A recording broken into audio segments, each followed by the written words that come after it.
Hey, this is Al from Transformational Gaming. Appreciate you coming by. Today, we're going to be talking Valve's Steam Deck. Before we get into all of that, I wanted to invite you to please subscribe to the channel and stay subscribed to the channel. Don't just subscribe and then unsubscribe, right? Even though I think it's just one person that's doing me like that, but that's fine. Stay subscribed to the channel and give me a like as well. I think we're doing pretty good content over here. There's really nothing to announce or have a major opinion on because, there's nothing going on. This is the dead part of the year, fiscal part of the year, and everybody's finished balancing their books and stuff like that. So, and this segment of the year is usually kind of boring. They're probably going to cancel the Olympics. So there's really nothing going on in this time of year, especially gaming, because nobody's at home gaming, nobody's watching videos, nobody's doing anything. But I did want to give my opinion. This came out like a couple of weeks ago. Valve announced this right around Nintendo's OLED situation where they announced the new OLED.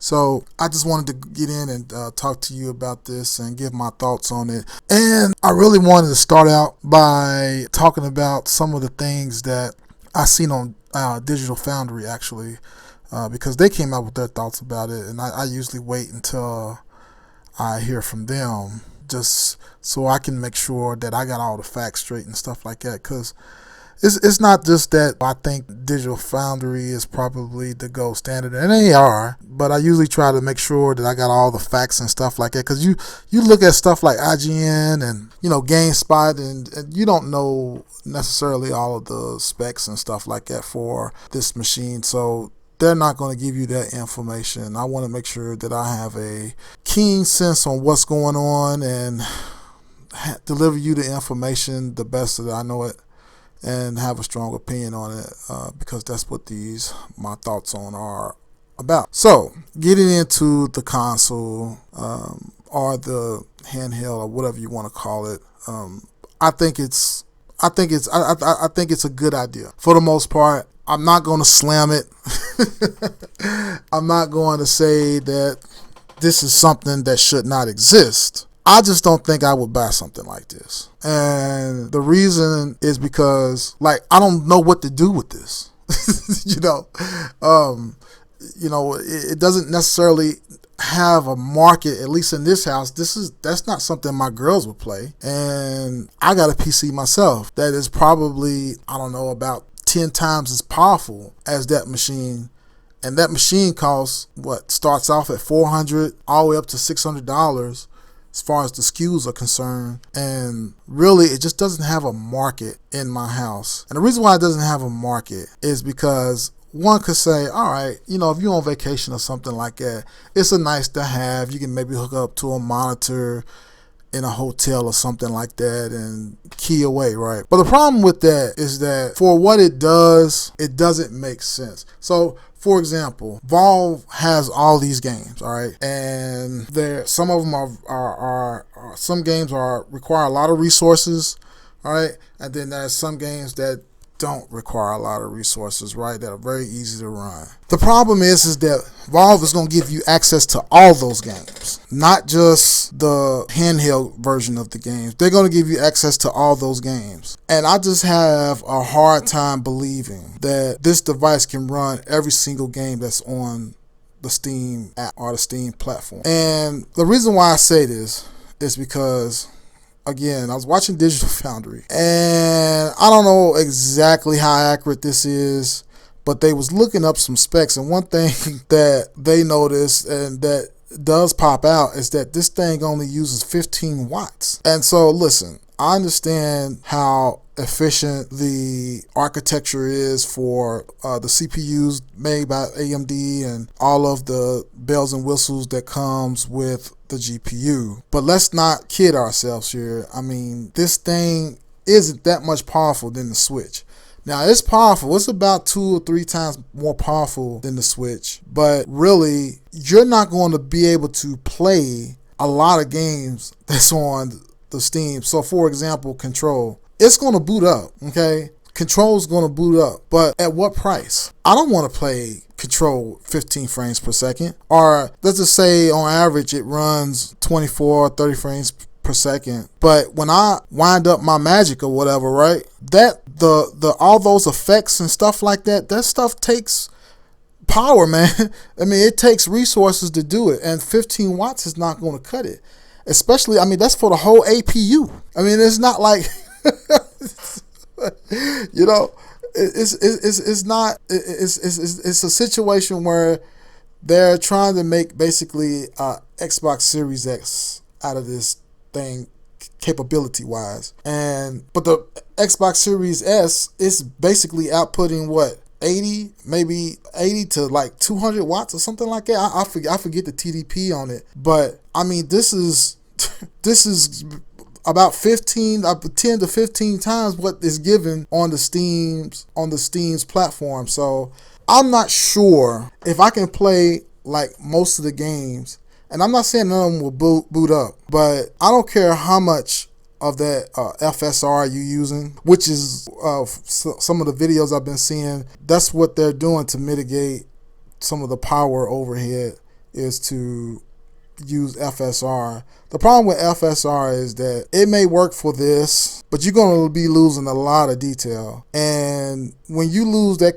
type of detail and dedicate the images to sharpening, you almost wonder if you should go ahead and just put the resolution down to what, 480p or something like that. You know, instead of trying to get the whole 800p out, I mean, you should just half it, because I don't care how much you sharpen it, it's not going to make that big of a difference because of how small the screen is. I mean, you're not going to be able to see that much detail in anyway, especially when you start playing the game. And my question too is I don't know how much more headroom you're going to get out of this machine, especially this machine that's 15 watts on the whole APU. It's just not enough power. And look, you can probably overclock this thing, but I think this is probably why Nintendo isn't coming out with a new console. Okay, so the manufacturing may be a problem as well, but a lot of it is tied to the use of battery.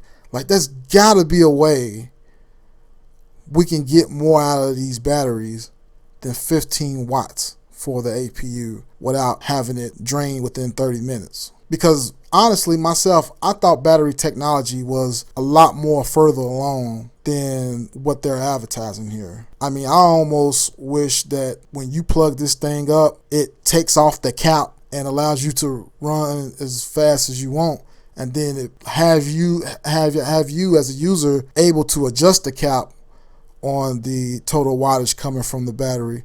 Because outside of that, man, I mean, you're just not going to be, it's not enough juice getting to this machine.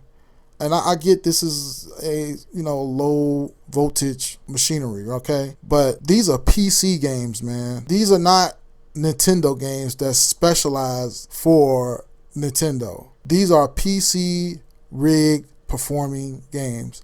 And I just don't think, while AMD's processing and graphics processing technology is very impressive, I just don't believe that it's further along or further enough along that it can combat having the APU being only, 15 watts. I don't want to say this thing is dead on arrival. I do believe that this game is, this gaming console is able to have users play some games, or most games, from the actual Steam platform. Especially some of the lower side scrolling games, maybe even Roblox, right? Or Doom Eternal is pretty optimized, but I don't think a lot of like resource hogs like Control is going to be worth it.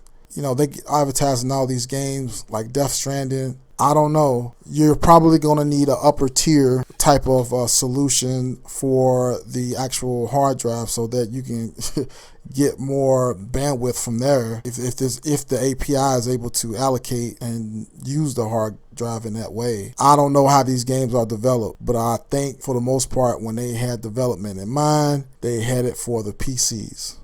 And don't get me wrong, I know these developers, they want to definitely have an audience able to play some of these games, but there's no way this is going to be able to play the medium. And FSR, listen, I don't know that much about the technology. I haven't experienced it. I know it's out, but I don't have an AMD APU or a GPU.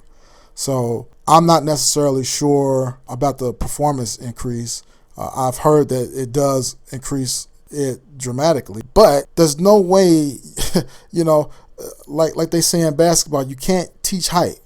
And in this situation, you can't augment the power going to the APU from what I understand. So to me, you're going to be kind of stuck with a machine that's underpowered that costs around $1,000. And there's other problems with it. The hard drive. I mean, this doesn't necessarily have a market in my house.